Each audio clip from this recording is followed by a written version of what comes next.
ओम शांति। ये साल में एक बार श्रावण मास आता है,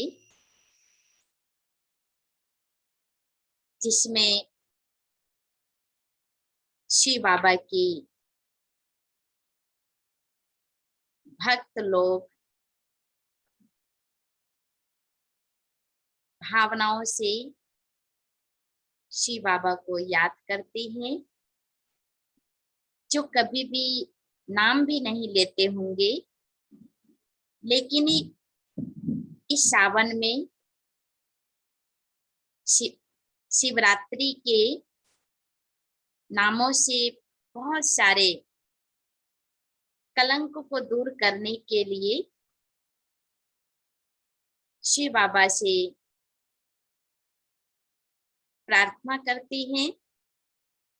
और कल इस सावन का पहले सोमवार है, जिसमें हर भक्त और ईश्वरीय बच्चे जो भी है वर्तमान में, सभी श्रद्धा पूर्वक जल चढ़ाएंगे और शिव बाबा को याद करेंगे।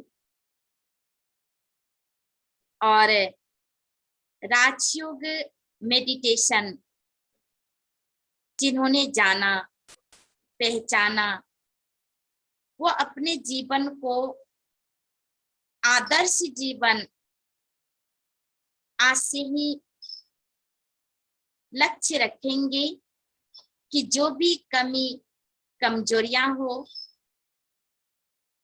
एक तो शिव दिवस भी चल रहा है, दूसरा राजयोग मेडिटेशन भी चल रहा है, जिसमें हर एक की वातावरण के अनुसार से सहज रीति से दुआएं भी प्राप्त होगी और आदर्श जीवन बनाने में सफल रहेंगे। तो आदर्श जीवन में क्या क्या अनुभव होगा और राजयोग से सहज जीवन कैसे बनेगा, जिस आधार से समाज में विश्व में हमारी जीवन की आदर्श के रूप में सभी ग्रहण करेंगे और हम जैसा करेंगे वैसा हमें देख करके दूसरे करेंगे। तो आदर्श जीवन का क्या क्या लक्ष्य है, कुछ पॉइंट पे ध्यान देंगे। तो आदर्श जीवन किसे कहते हैं और किन किन बातों को ध्यान में रखने से सहज रीति से आदर्श जीवन बना सकते हैं, ताकि आदर्श जीवन को देखते हुए हर एक को सहज रीति से अपने जीवन को पसंद करेंगे और महत्व देंगे और महान भी बनाएंगे। तो पहली पॉइंट है कि आदर्श जीवन में क्या क्या लक्ष्य है। तो पहला क्वेश्चन है कि धर्म का मुख्य स्थान क्या है। धर्म का मुख्य स्थान क्या है? तो धर्म का मुख्य स्थान है क्षमा। आदर्श जीवन में क्षमाशील, अगर धर्म है तो क्षमा कर सकते हैं। छोटों को आशीर्वाद, बड़ों को रिगार्ड, क्षमाशील। तो धर्म का मुख्य स्थान क्षमा। दूसरी प्रश्न है, यश का मुख्य स्थान क्या है? यश यानी धन, वैभव, वस्तु। तो यश का मुख्य स्थान क्या है? जीवन में लागू करना है कि यश हमें क्यों मिला, संपत्तियां हमें क्यों मिली। तो यश का मुख्य स्थान है, बुद्धि में नोट करेंगे, बुद्धि रूपी डायरी में। यश का मुख्य स्थान है दान। दान कहते हैं, दे दान तो छोटे ग्रह। धन भी बीमार पड़ता है, यश भी बीमार पड़ता है। जब धन में ज्यादा मैंपन आता है तो धन भी बीमार हो जाता है। इसलिए धन को सुरक्षित रखने के लिए उसका स्थान है दान। दान करने से वृद्धि होती है यश की। दान करने से यश में ताकत होती है। दान करने से यश को भगवान की रक्षा करते हैं। तीसरी मुख्य पॉइंट है कि स्वर्ग का मुख्य स्थान क्या है? स्वर्ग का मुख्य स्थान क्या है? कई लोग शरीर छोड़ते हैं तो कहते हैं स्वर्ग पधारे। तो स्वर्ग का मुख्य स्थान है शील। शील यानी पवित्र। शील कहते हैं पवित्र को। स्वर्ग में जाने के लिए पवित्रता की गुण बहुत जरूरी है। पवित्रता की शक्ति बहुत आवश्यक है।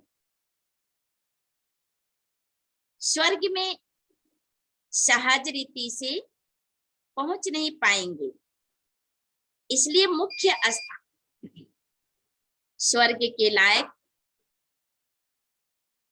स्वर्ग में जाने के लिए मुख्य स्थान है पवित्र। चौथी पॉइंट है, सुख का मुख्य स्थान क्या है? सुख का मुख्य स्थान है सत्य। अगर सत्य की शक्ति है तो सुख है। सुख को साबित नहीं किया जाता है, सुख ऑटोमेटिक साबित होता है। सत्य सत्य अर्थात जैसे दिन में जब सूरज उगता है, बादल कितनों ढक ले, रात्रि नहीं होता है। सत्य को कोई भी ढक दे तो असत्य में परिवर्तन नहीं होगा। इसलिए सुख यदि प्राप्त सभी चाहते हैं और सुख चाहिए तो विश्वास कीजिए, विश्वास करनी चाहिए अपनी सत्यता के ऊपर। सत्य को झूठा बनाने के लिए रावण ने कई संप्रदाय बना करके रखे हैं, कई संप्रदाय। आपको, हम सभी को सत्यता को खत्म करने के लिए, झूठ को साबित करने के लिए, इसलिए सुख का मुख्य स्थान है सत्य। सत्य का नाव हिलती है, डोलती है, पर डूबती नहीं है। पांचवें पॉइंट है, जगत को किस वस्तु ने ढक कर रखा है जगत को। किस वस्तु ने ढक कर के रखा है? अभी भी सारा विश्व सुरक्षित है, वह है ज्ञान। जगत में हर प्रकार की जीवन जीने के लिए मानव को ज्ञान का आधार मिल चुका है। चाहे जो भी धर्म में, क्राइस्ट आए तो क्रिश्चियन धर्म की स्थापना किए, बुद्ध आए तो बौद्ध धर्म की स्थापना किए, इस्लाम आए, कई धर्म पिताएं आए और ज्ञान का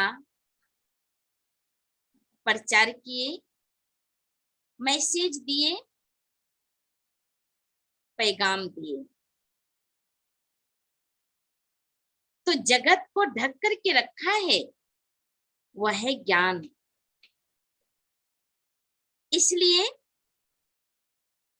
परम पिता परमात्मा श्री बाबा हम सभी को हिम्मत, उत्साह से जीवन को आदर्श से हर एक मानव के आगे प्रैक्टिकल जीवन जीने के लिए जो राजयोग मेडिटेशन दिया, इसलिए दिया कि खुद परिवर्तन करेंगे तो आपको देख करके और भी परिवर्तन होंगे।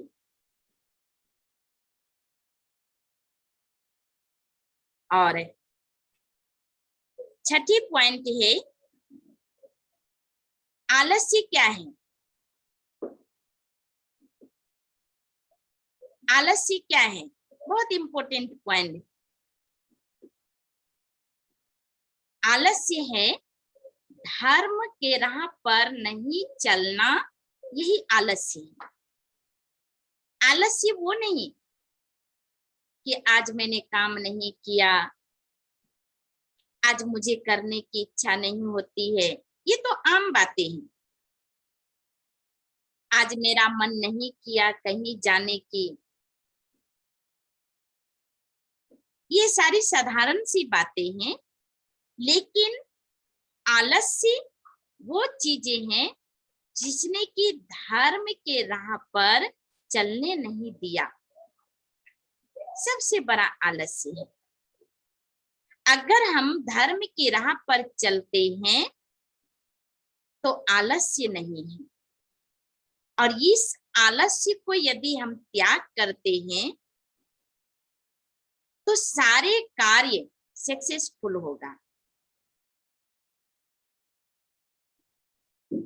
सब कार्य में सफल होंगे। इसलिए कभी भी ये बहाना ना करे कि आज मुझे मुरली सुनने की टाइम नहीं मिला। धर्म के राह पर ना चलना सबसे बड़ा आलस्य। कभी ये ना कहें कि अमृत वेला इसलिए हम नहीं उठ पाए क्योंकि रात्रि में लेट से सोए थे। ठीक है, दिनचर्या को सेट हम करते हैं, दिनचर्या की समय को यदि हम चुकाते हैं उसका कर्ज तो भरना भी पड़ता है। अगर ज्यादा टाइम वेस्ट बातों में, वेस्ट धंधाधोरी में लगाते हैं तो धर्म के राह पर नहीं चल पाएंगे, तो ये हमने गुनाह किया। आलस्य, बीमार कितना भी हो, इस आलस्य को त्यागना ही पड़ेगा। अब पूछिए क्यों त्यागना पड़ेगा? क्योंकि सच्चा योगी जीवन बनाना है। सत्य योगी और इस जीवन को पसंद आ जाए, तभी हमारा जीवन कोई भी पसंद करेंगे। हमारे जीवन से कईयों का जीवन बिखरने से निखर जाता है। तो सबसे बड़ा आलस्य जो है, धर्म को नहीं करने देता है। इसलिए धर्म के राह पर कठिन से कठिन परीक्षाएं भी आ जाए तो हमें इस धर्म की राह को चुनना है और धर्म के राह पर चलना है। ये हमारा आदर्श जीवन का लक्षण है। सातवें पॉइंट है, सुखी कौन है? इस जगत में सुखी कौन है? कितनी सुंदर पॉइंट है। ये बाबा ने कहा है, प्रश्न दिया कि इस जगत में सुखी कौन है? उत्तर में कहा, जो ऋणी नहीं है, जो किसी का कर्ज नहीं लिया हो। कौन सी कर्ज की बात कहा? कर्ज, जिसके सर पे ऋणी ना हो, अर्थात हम किसी की ग्लानि करके कर्जदार ना बने। ऋणी, किसी को अपमान करने का हक मुझे नहीं दिया है, ना तो मेरा हक है किसी को भी अपमान करने की। अगर अपमान करते हैं तो ये ऋणी उतार नहीं पाएंगे। किसी की निंदा करेंगे तो ये कर्ज बहुत बड़ी कर्ज है, कब उतारेंगे? चिंता करेंगे, ये ऋणी है। तो जिसके ऊपर सबसे ज्यादा जगत में सबसे सुखी वही रह सकते हैं जो कि इन सारी ऋणी से दूर रहते हैं, कर्ज नहीं चढ़ाते हैं। आज कईयों की शिकायतें हैं, हम बाबा को तो याद करते हैं पर शांति नहीं है, जीवन में सुखी नहीं है। आखिर क्यों? प्रश्न उठ जाता है। बाबा सुख का सागर, फिर भी आपका सुख, आपके जीवन में, हम सबका जीवन में सुखी नहीं। सुख के लिए बड़ी परिश्रम करना पड़ता है, फिर भी जो सुख होनी चाहिए अतीन्द्रिय सुख की अनुभूति वो नहीं हो पाती है। इसका कारण है ऋणी, कर्ज ले बैठे हैं। एक कर्ज लिए तो चुका नहीं पाए, पिछले जन्म का या भूल चूक से कभी हो गया था, जब राजयोगी नहीं बने थे तो ऋणी बहुत सारे लिए थे। आज भी ऋणी लेकर के चलेंगे तो सुखी जीवन नहीं रह पाएंगे। ठीक है, अंडरलाइन करना है, इस पॉइंट को अंडरलाइन करनी है कि जगत में सुखी कौन? जो ऋणी लेकर के नहीं है, कर्ज लेकर के नहीं चलते हैं, बिल्कुल पाक रहे, बिल्कुल निस्वार्थ रहे, सेवा में भी निस्वार्थ, पाने की चाहत नहीं, क्योंकि देने वाला परमात्मा है, वो उतना ही देता है जितना हमारे में क्षमता होती है।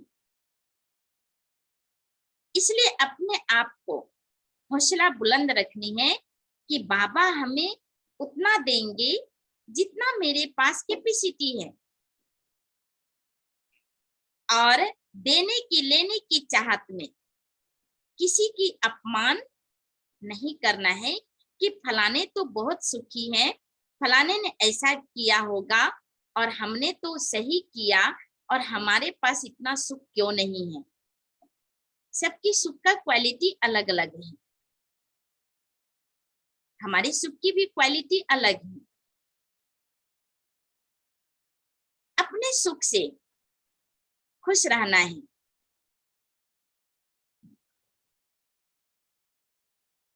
8वीं पॉइंट है, सच्चा स्नान कौन सा है? सच्चा स्नान कौन सा है? उत्तर है, जो मन की मैल को धो दे, जिसका मन की मैल राजयोग से धुलाई हो चुका है। क्लीन और क्लियर।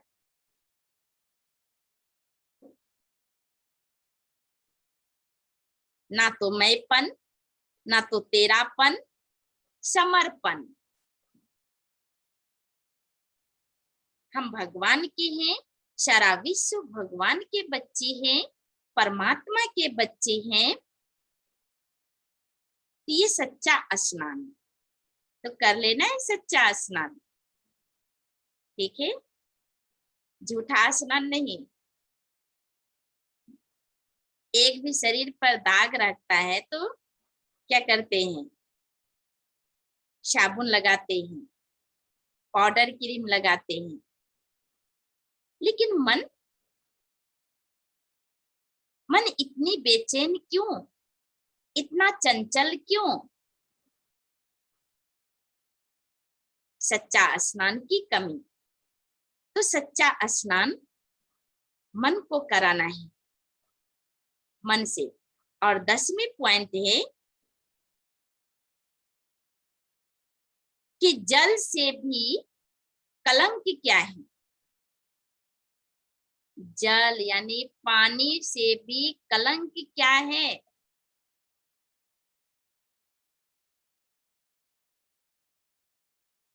जल से भी काला क्या है?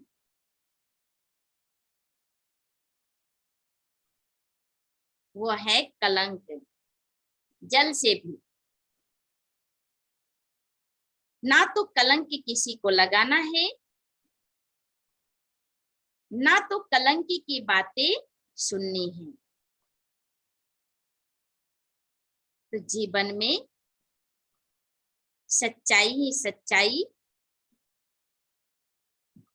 सच की नाव हिलेगी, डोलेगी, पर डूबेगी नहीं।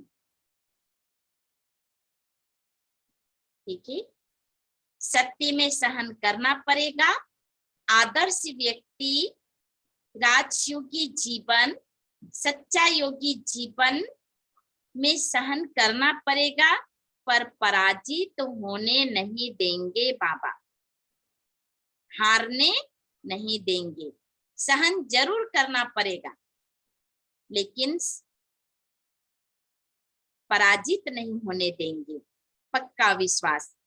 तो आज का लेसन था आदर्श जीवन का लक्षण। ये 10 पॉइंट जो मैंने बाबा ने बताया, और उसको रिपीट करना है। और कल फिर हम पूछेंगे भी कुछ कुछ सवाल, और अभी भी पूछेंगे।